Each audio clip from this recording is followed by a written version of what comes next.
what should I say? I think we should make some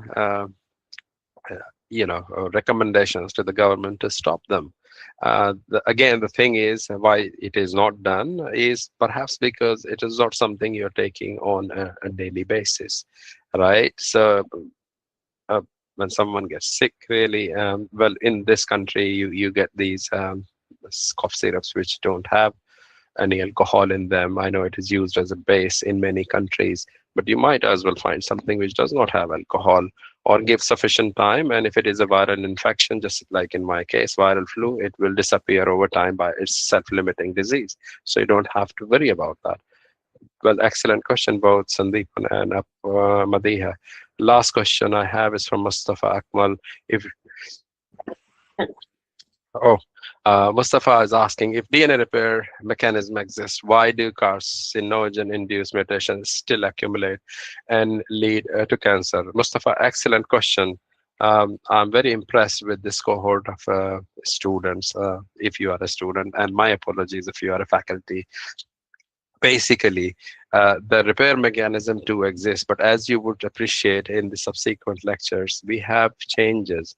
We have weakening of our repairs mechanism. The repair system itself becomes victim of the changes, and that's why you have more chances of accumulating those mutations. And as you would see, I would have covered it today, as you would see in the subsequent lectures, cancer does not happen usually overnight. It takes many, many decades for cancer to happen. So it's a very super slow, gradual process. And that's why there is always a fight going on between the good and the bad, between the DNA repair and the carcinogens. So I hope that answers your question. Hamida is asking, I have a question: why many people who have never been exposed to tobacco and never smoked still develop cancer? Then some chain smoker. Hamida, I wish I could have covered the slide, which is coming in the next lecture. There's a Nature paper which came out, and I'll tell you why some people, I'll give you an example why some people would get cancer despite never having smoked. But you have to appreciate 60-70% of them can be controlled by our lifestyle changes that we can make in our lives. Overeating is one of the examples. Eating food very rich in oil and very low in fibers. Food which contains a lot of spices, not needed in climates like, for example, United Kingdom. Am I saying less people are dying in UK of cancer? No. There are different exposures in the UK, for example, the alcohol consumption. So a lot of things which are going on that are causing cancer in individuals who are never exposed to tobaccos, like in my case, or alcohol. I hope I've been able to answer all of the questions, Dr. Aziz. If there is anything else anyone wants to ask, I'm more than happy to stay behind and answer those questions. Thank you. I think we'll conclude the session here. Swati, if we can move to the next lecture, that is mine. Thank you so much, yes, Dr. Asim. We'll hear from you tomorrow now, right? Yeah, and I would like to stay in your session if it is possible. Yeah, I might go on and off. But your next session will be tomorrow, just for the audience. That's right, same time, 2 p.m. will be the next lecture from Dr. Asim. So if you allow me, I'll take over the presentation now. There is one more question. Can we keep it until the next time? Kavish is asking something.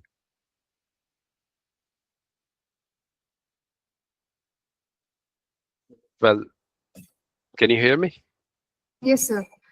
Yeah, the same thing. Alcohol is limited. As the WHO paper, I will share my slides after the end of my sessions on 5th day.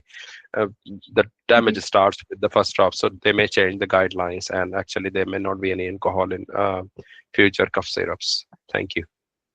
Thank you so much, sir, for the insightful and enriching lecture. Thank you. Now it is my pleasure to welcome Dr. Muhammad Azhar Aziz for today's lecture.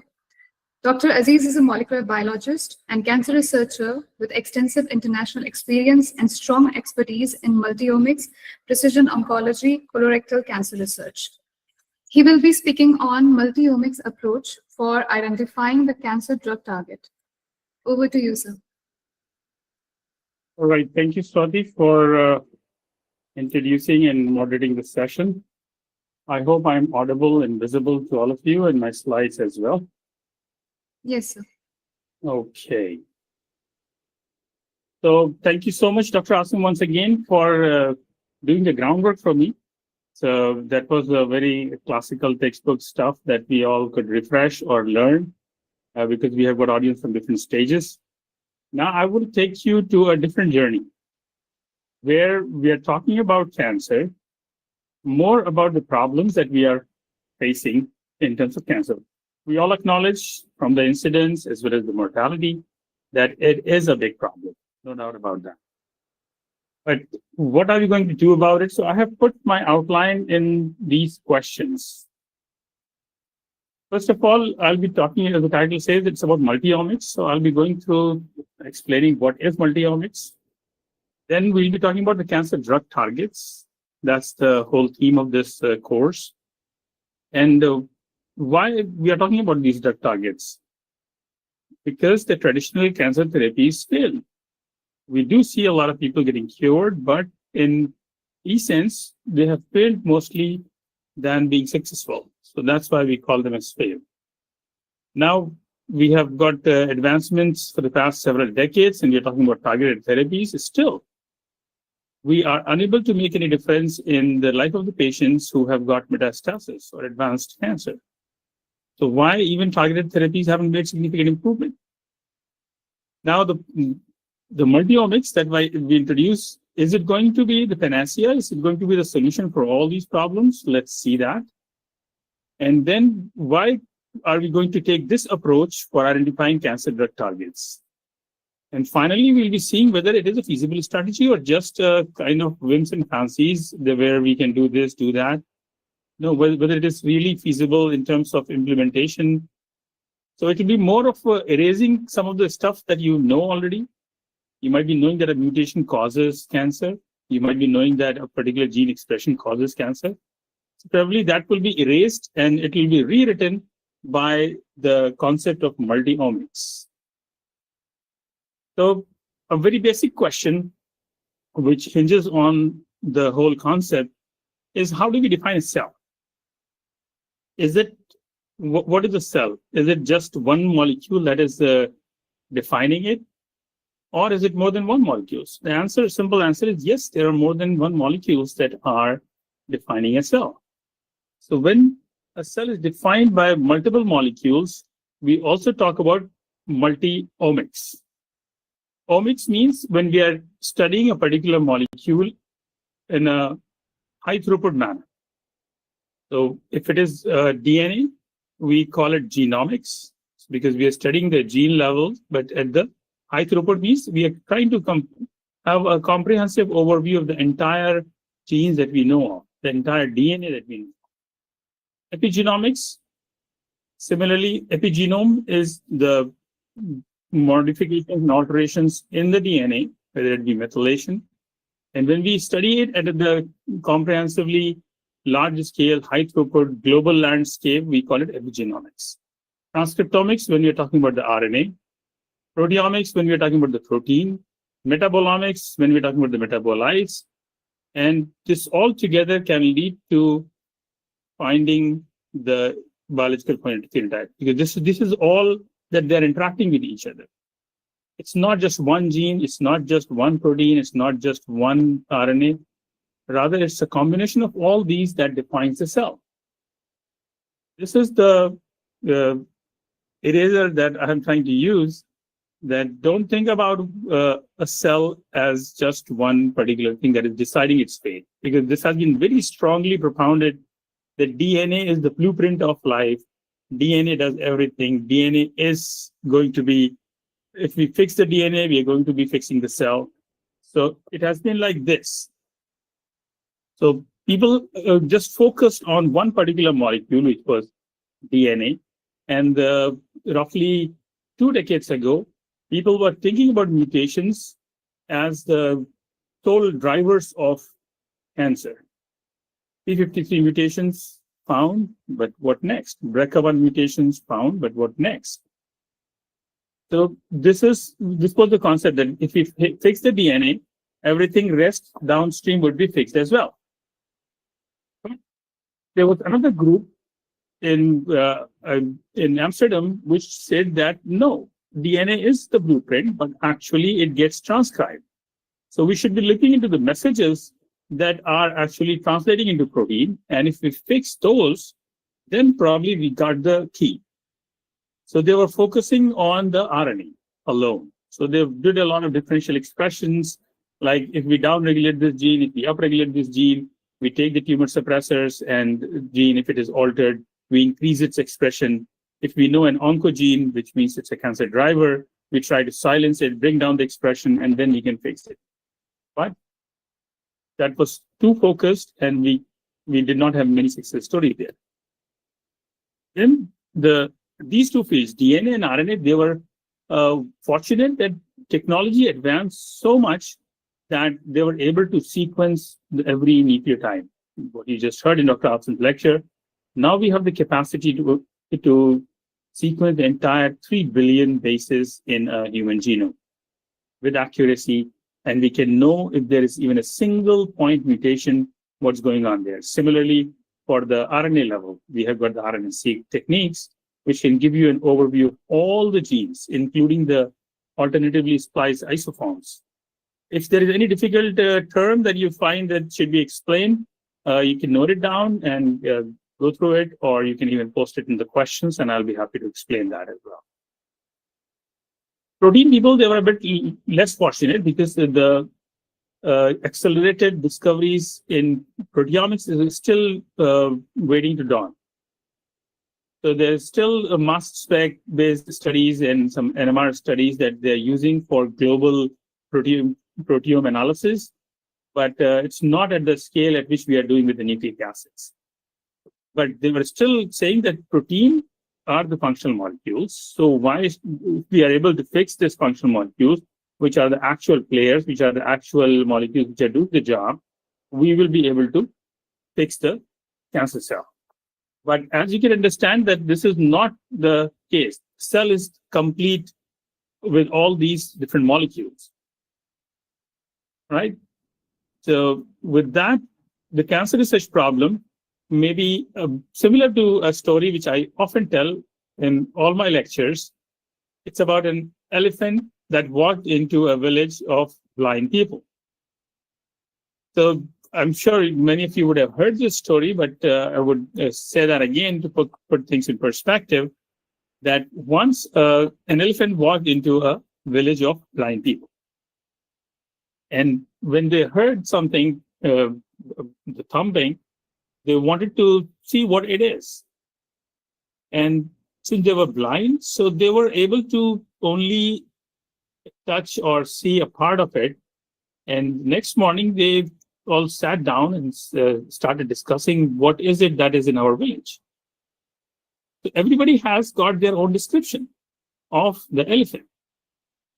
But I'm sure you would be appreciating that none of those descriptions was correct.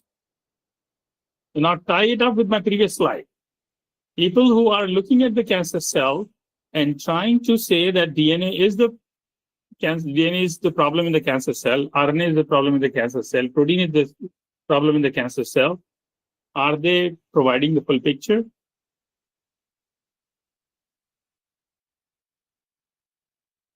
You can turn on your mic and speak if you want.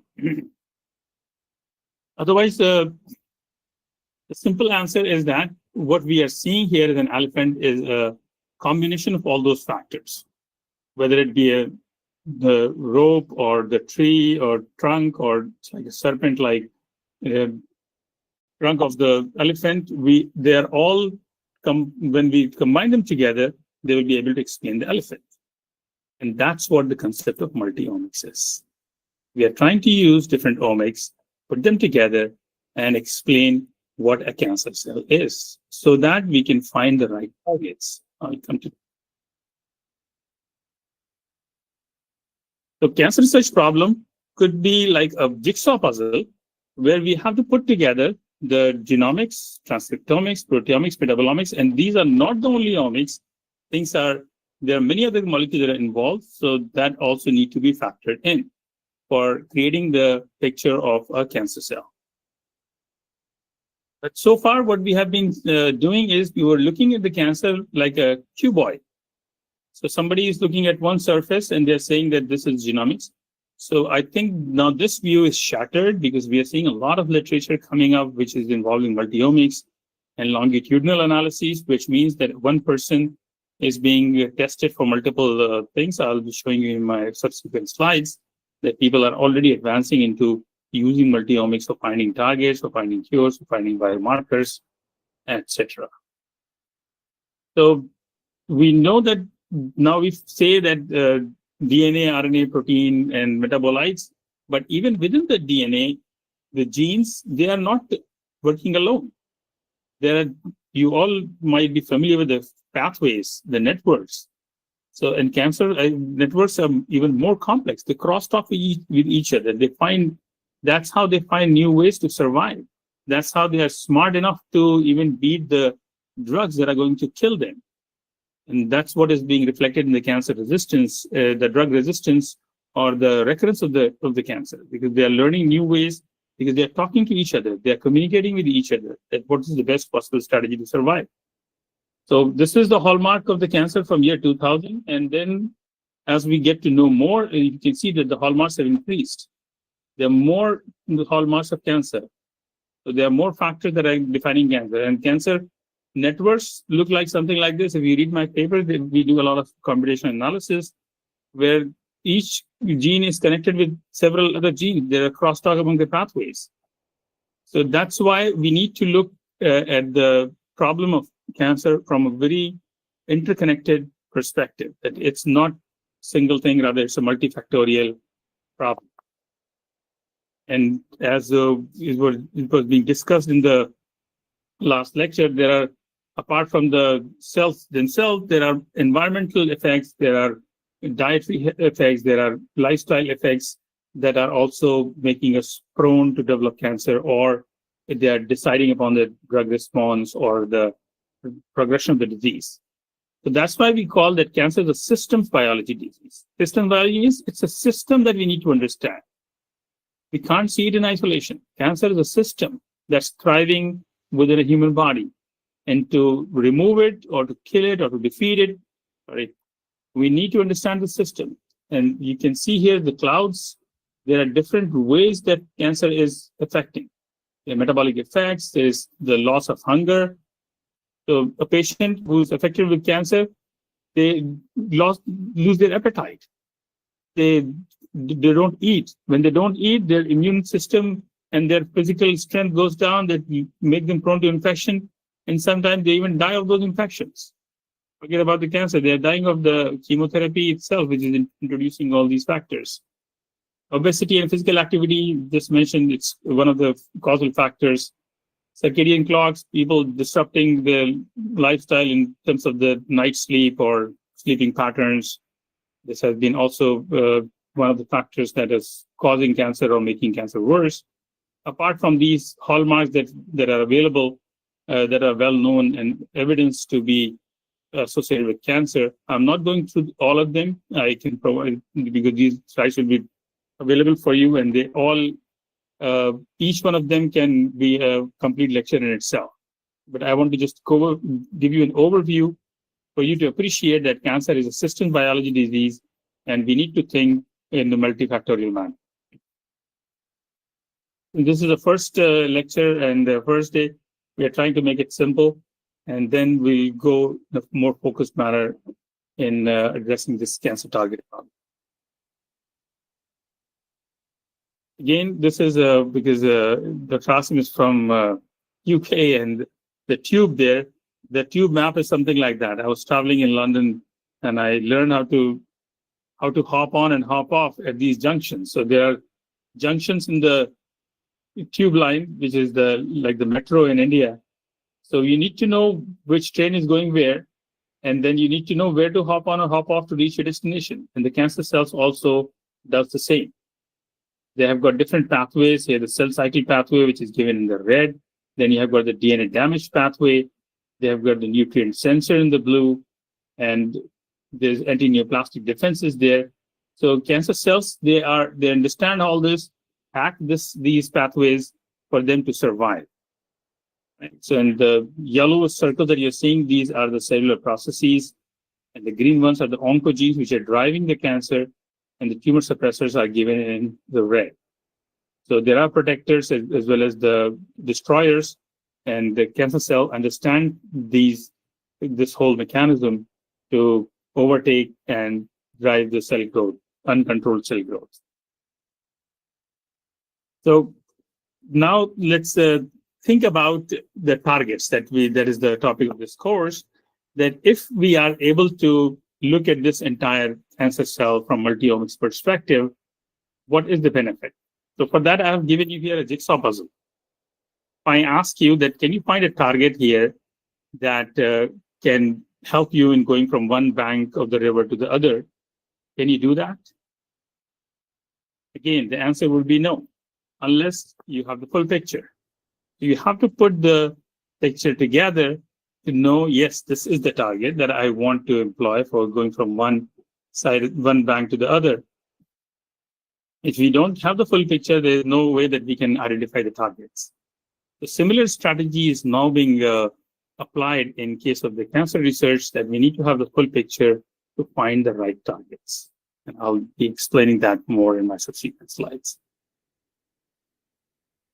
So what is multi-omics? This is, if that is clear to everybody, then we can move on to the next one, that what actually are cancer drug targets. First, we'll talk about what are the targets, and then we'll talk about the subsequent ways of why we are doing it and how we are going to do that.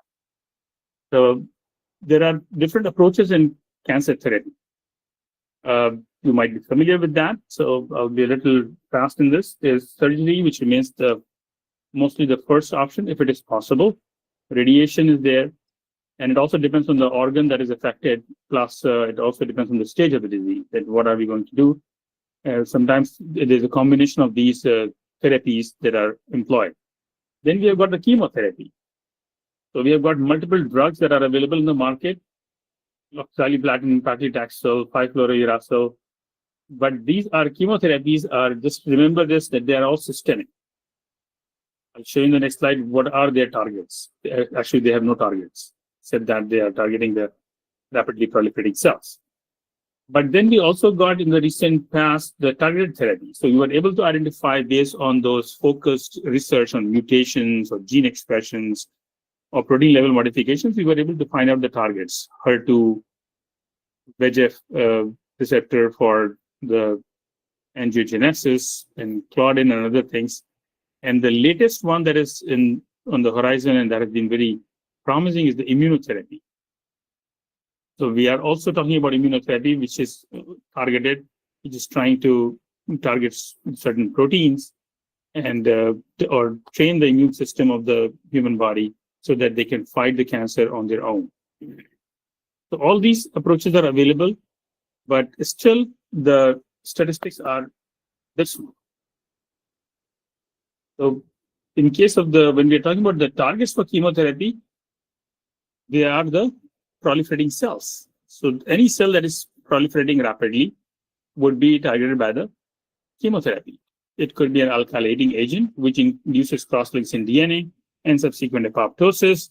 It could be antimetabolites, which is going to inhibit nucleotide synthesis, or it could inhibit the nucleotide synthesis or it could use the topoisomerase inhibitors that can interfere with the DNA replication, or mitotic inhibitors.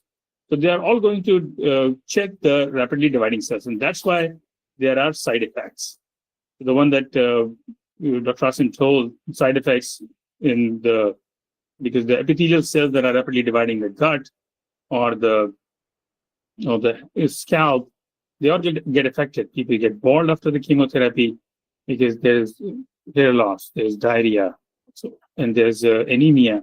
The blood cells that are rapidly proliferating, they are also under the attack by these chemotherapy.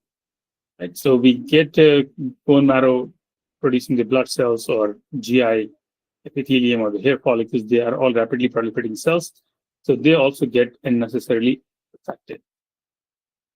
So how these were developed So chemotherapy is targeting all the cells that are rapidly dividing. Now, with the targeted therapy, we also came up with biologics. They were acting on a particular target at the DNA level, for example, EGFR mutations, RAS mutation, which was G12C mutation, RAF. So there were drugs that were developed against these targets. There are also copy number changes that are happening at the DNA level, and there are gene fusions, like enteric gene fusion was there, which was also druggable. So one thing is about the targeting, that we are able to identify the targets. The second thing is about the druggability. So we earlier had another course that talked about the druggability. Not all targets are druggable. Even if you find the target, it might not be druggable. So that's another area of research. There's another area of expertise where you start to develop drugs for the targets. But these biologics, at the DNA level, there have been several targets. At the RNA level, there's one, this MELAT1. It's a druggable, long non-coding RNA for targeted anti-cancer approaches. This was in 2018 that was published. And there are other RNA which have been used as targets for the cancer cells. And on the protein level, we have got a classical example of PD1, PDL1, which have been targeted by the checkpoint inhibitors for checking these cancer cells and stopping their rapid proliferation by the help of the killer T cells. And so all these DNA level targets, protein level targets, and RNA level targets have been done. But again, the reports have not been very encouraging, because we are always looking for a master target. The drug companies, they are looking for a target that can be working across the different types of cancers or different populations as well. But the other part of my course is the precision in personalized medicine. So I don't think there could be a master target when we know that there's a lot of heterogeneity. Because when we are able to have a good target, we'll be having less side effects, and this target would be more precise and more personalized. And that's the goal that we should be looking.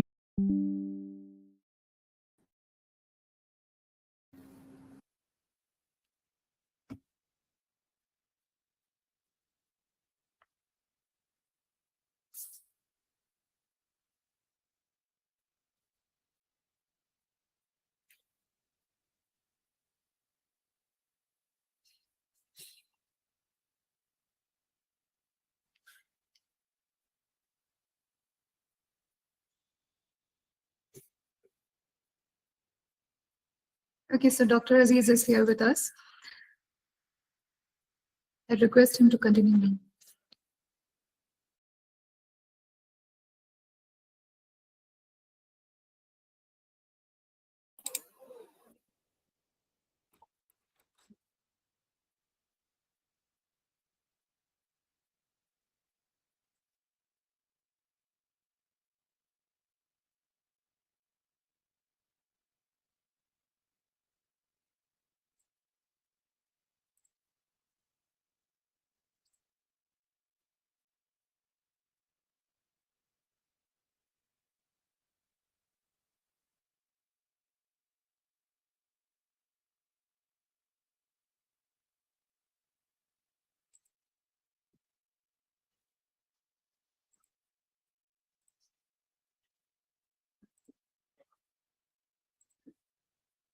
Okay, am I audible?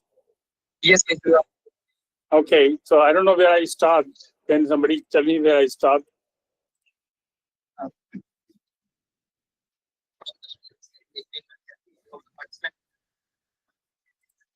Yeah, Where did we get disconnected?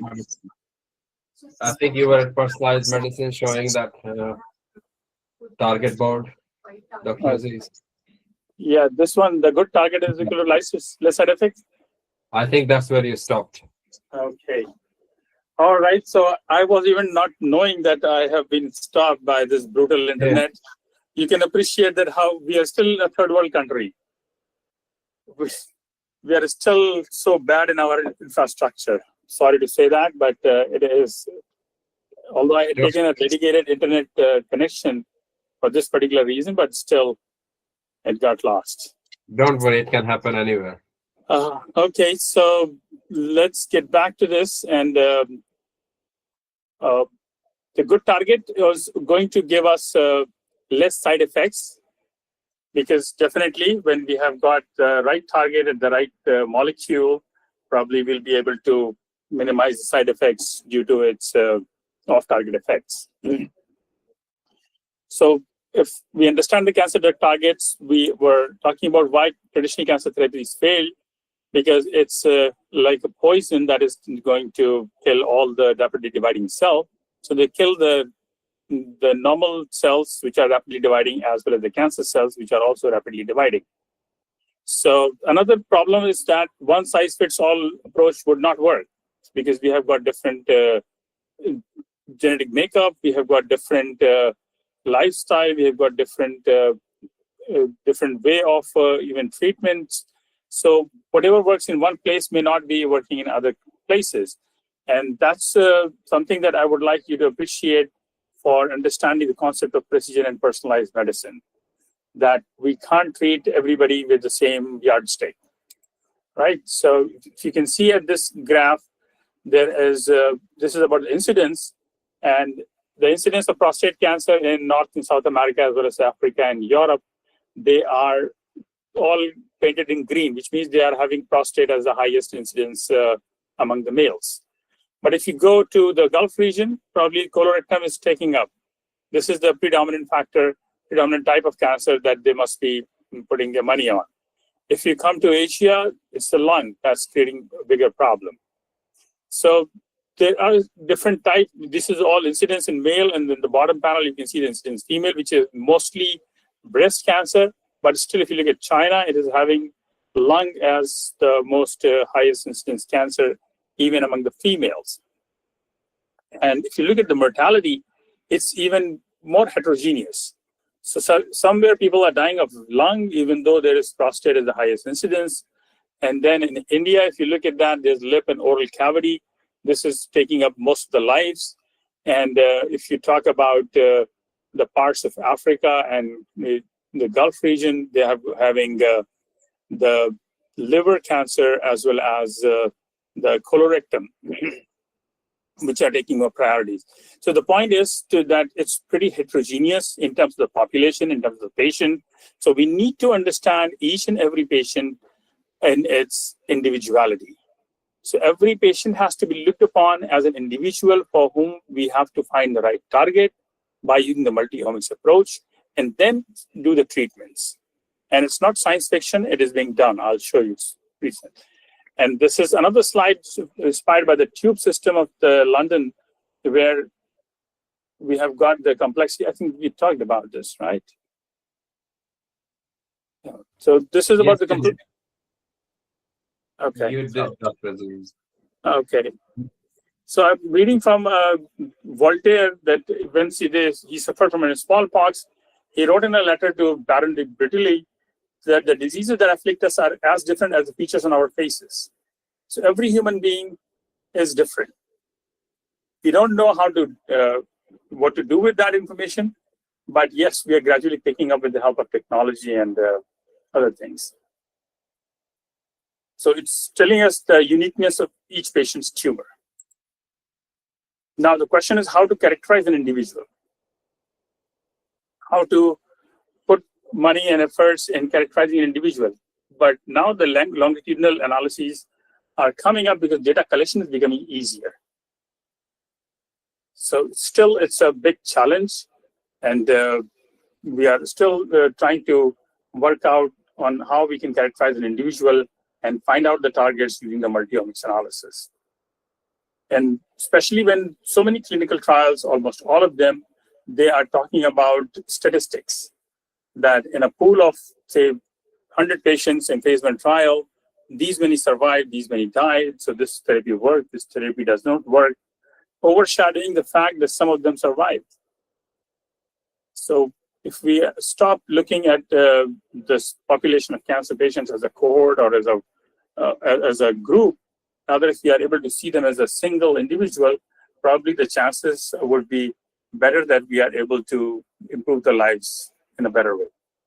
Because statistical significance, we all know it's all about chance, p-values, and how do we take out the best among the population, right? So this may be a failed strategy when we're talking about the cancer problem.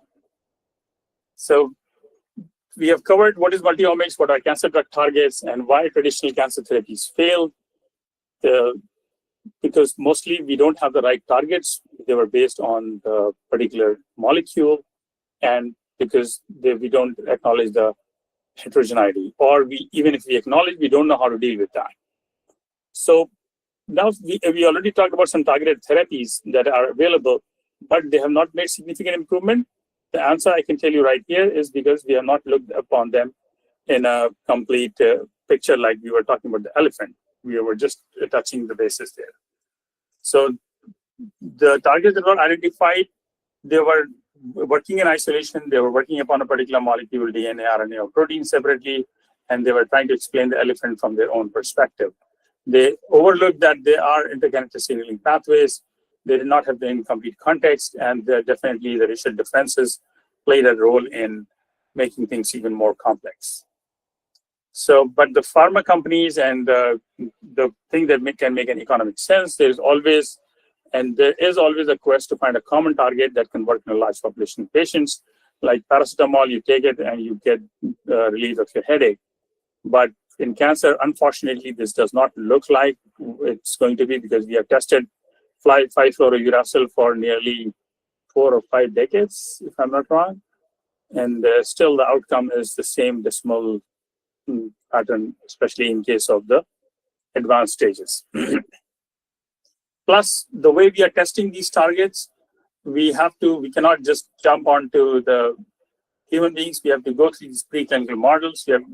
Most of us are working on cell lines, and they don't recapitulate the exact scenario. Then we also have some animal models, mouse models, zebrafish, or the 3D models, even organoid models. But still, they are not appropriate for recapitulating what is happening inside the human body.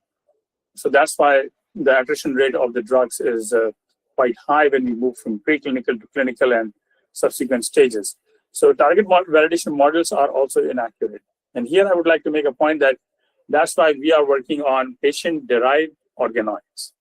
We are trying to standardize that technique in our lab so that we can recapitulate what is inside the patient body, outside of the body, and then work upon it using the multi-omics approach to find out the targets and then find the treatments.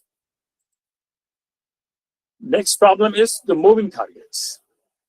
So as I said in the beginning, that I'll be opening up the questions that what are the challenges, and then in subsequent lectures, we'll be talking about the solutions as well, hopefully that there are solutions.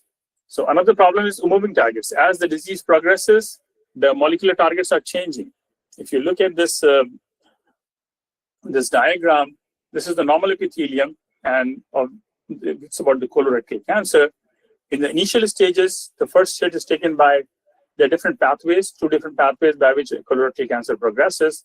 It could be through the mutation in the APC gene, or it could be the serrated polyps, which are having the chromosomal instability pathway and microsatellite instability pathway, which is through the beta-catenin gene mutations. So they start the thing, and then as the tumor is progressing, you can see the targets are shifting. Right. So if we want to have a drug for a particular stage, then we'll have to have it done within a particular time frame. Otherwise, once the cancer progresses, we might lose the target and something else needs to be targeted. So problem number 1, that we are not identifying the target in the right way. Second problem, there is a lot of heterogeneity. And now third problem is that even the target is moving. Even if we identify it, it is not going to be the same with the passage of time. Rather, it is going to be changing over the time. And there are other challenges which I'm not going in detail, like tumor heterogeneity, intratumor heterogeneity, clinical transferability. We already talked about it. There are a lot of issues with the data quality that we are generating in the labs. Sometimes they're not reproducible. They are not even recapitulating the exact scenario. and they are not being able to validate it for the functions in a proper way. So these are some of the challenges in cancer drug target identification. And there are specific issues with the multi-omics approach as well, which we'll be dealing in subsequent lectures, that there are challenges in the multi-omics approach, which involves a lot of data integration and working models. Right, so we have talked about these things, and now let's see if multi-omics is going to be the answer. So once we know that what we are seeing here is just the tip of the iceberg, rather there's a lot of things that are available apart from what we see in cancer. So maybe we are still have to adjust our strategy in finding the entire iceberg and dismantling it for curing cancer. So maybe we are not finding the target where it is found. And multi-omics will help us in creating the actual scenario within the cell. And for this, once we have got this data generation from genomics, transcriptomics, proteomics, epigenomics, and all that, they can all be integrated and be used for the prediction, which means prediction about the development of the cancer or predicting the response to therapy, or it could help us in developing biomarkers, which can help us about the disease progression, prognostic biomarkers, or response to therapy, which is predictive biomarkers. It can also help us to understand the mechanism in a more holistic manner, that what exactly is turning a normal cell into a cancer cell by integrating this picture, or it can also help us in diagnosis by the help of digital pathology, by taking the biopsy sample and the sequencing techniques. So we use the latest available machine learning AI to integrate this multi-omics molecular data. Right? This was not possible earlier because earlier we didn't have those technologies. We knew, but we didn't have. So now I'm trying to go towards a positive attitude of generating the multi-omics data and using it for developing the precision and personalized approach. Because with the advent of omics, this is getting easier. The sequencing is getting cheaper and cheaper. So data generation is getting easier, but still this integration of this omics is getting tougher. As you have got the deluge of data, a lot of data is available, and it's even a big challenge now how to integrate them and create the full picture. Right? So it's like putting the jigsaw puzzle together. If you have got more pieces, it will be more difficult to put it together. If you have got only 4 or 5 pieces, it's easier for you to put them together. So that's a big challenge, that integration of omics is going to be even more difficult. But there is hope. I'll give you some successful examples that can give you motivation in believing that, yes, multi-omics is going to give us the full picture, and they can be used to find out the targets, and they can be used for developing therapies for the cancer patients in a precise and personalized manner. So one example I always tell is about the weather prediction. You remember the weather prediction 10 years ago and now. Now you know the weather prediction, and even in US, you can even have the weather prediction as accurate as the zip code. So weather prediction is now pretty accurate. Also, we have got self-driving cars, which was science fiction, but now it's a reality. And supercomputers, Watson, it is being already used for oncology. So you all know about this weather prediction. This is pretty accurate to a few meters resolution that you can do. You have got a lot of parameters here, and then you develop prediction models and you do the weather prediction. So once we are successful with this data analysis, yes, I'm hopeful that with the multi-omics data analysis also will be successful. And latest this, I got the slide yesterday night that Microsoft has come up with a multimodal AI-generated tool which can take up the slides from the patient biopsy samples or patient tissue resections, and they can give you a full picture of the tumor microenvironment. It's fabulous. I would suggest you to, it's a Cell paper, and I would suggest you to go through this paper and see how technology is helping the multi-omics approach and generating these kind of insights which are helpful in taking to the clinic. So it's known as Giga Time, which uses multimodal AI, and it translates HLE slides into spatial proteomics. And it also gives you because it's spatial proteomics, so you can know which protein is expressed in which cells and the location of that cell as well. And it involves, it can help you with clinical discovery as well as patient stratification, which is leading us to the personalized medicine. And it can also tell you about the crosstalk between these proteins.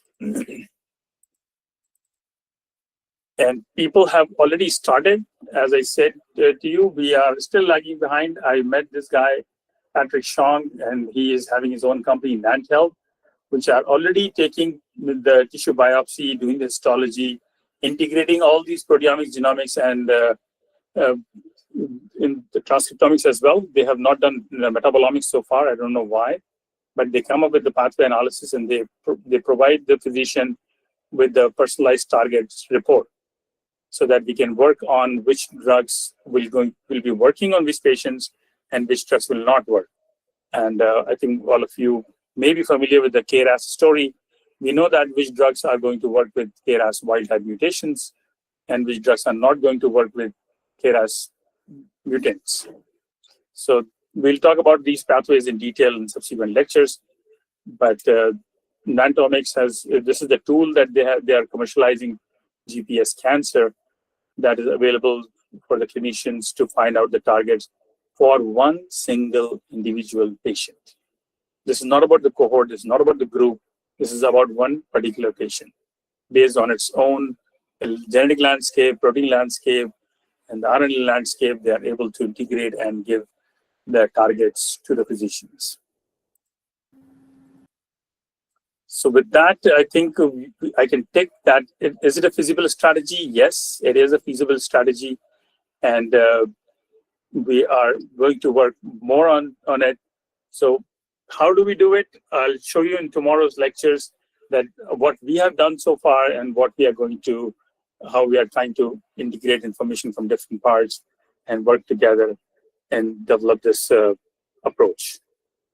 So I hope I'm able to erase that concept of looking at a focused approach and believing that this is the complete picture. No, we have to integrate the information using multi-omics. We have to acknowledge that it is good for one particular individual, and then we go from there to use it in the clinic. I think that's my last slide, yes. So I'll be happy to take questions now, if there are any.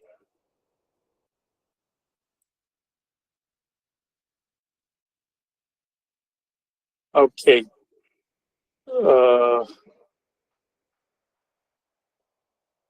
Carcinoma, cancer of epithelial tissue, sarcoma, cancer of connective tissue. Okay. Sorry, Dr. Aziz, that was me answering. Okay. So Apan was asking. Okay. So I answered that. All right. So if you have any questions, yes, I have a question, Dr. Aziz. What do you think in 200 years we won't be alive? But what do you think will be the treatment of cancer in 200 years? probably we will not know cancer as it is. It might be a different name altogether, or it could be gone. Thank you.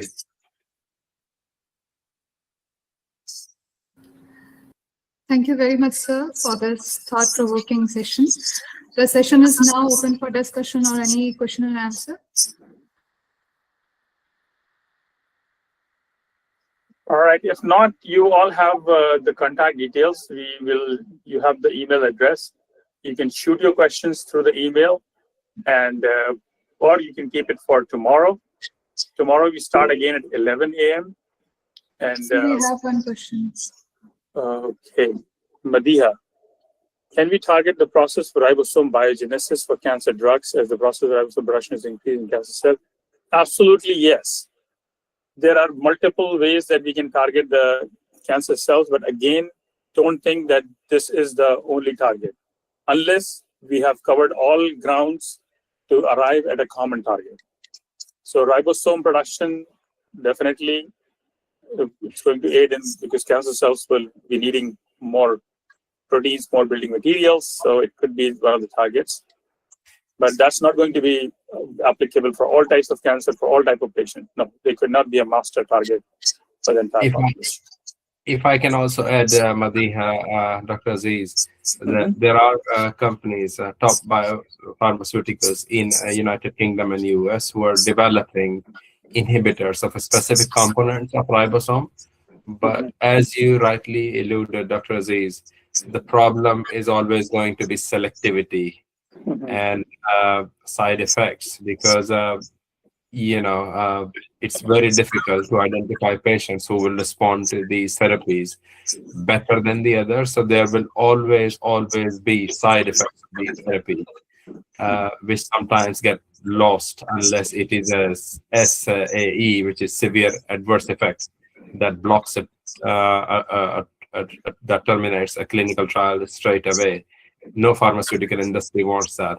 But having said that, there are companies like BMS, Bristol Myers Squibb, who has developed some inhibitors of a specific ribosome biogenesis components. So good question, Aparna, Madiha. Thank you, Dr. Aziz. All right, so I think we are on time, 4:01, and we'll see you again tomorrow at 11. Okay, Thank so you, with tomorrow. this, We'll meet again. okay, thank you everyone. And with this, we conclude day 1 of our program. We extend our sincere thanks to our honorable speakers and all participants. We look forward to seeing you tomorrow. Thank you again.